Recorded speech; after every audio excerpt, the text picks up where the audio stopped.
The most annoying type of player is the player who's beating me. What do you think? Yeah.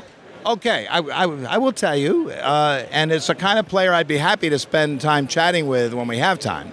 But the player who's questioning, as I'm teaching the game, everything in the game, every decision that was made in design, they're undermining it or saying, well, it'll be much better to do this when they haven't even seen all the rules. So that makes me get away from the teaching and trying to answer a whole different question, right? Like, why did I design something? So that's a little annoying. He's the player who knows everything. That means each time you teach your rules, you have not the time to finish your sentence, but he says, it's like in that game, or like in that game, or like in that games. What kind of player is the most annoying? Jason Levine. Well, I don't really have a specific type, but anyone that kind of is like Jason, who's holding the camera right here, he really gets under my skin. He always seems to win games, and he makes sure that you know he's winning the game. And I can't stand that. That's probably the most annoying player I've ever played with. I guess someone who would pick out a game and then complain about it. You know, there's so many good games to play. Why did you pick out a game that you're annoyed with it? I think I'd have to go with that.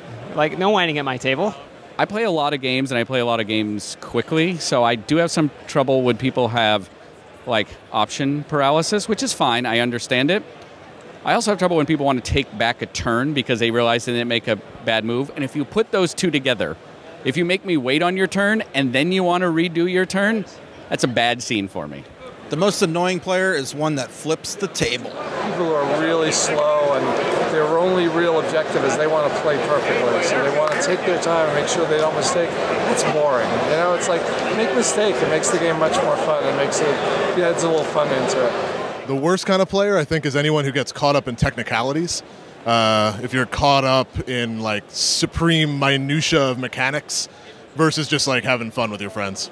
I think that's probably the worst player to end up with. Rule lawyers, followed by alpha gamers.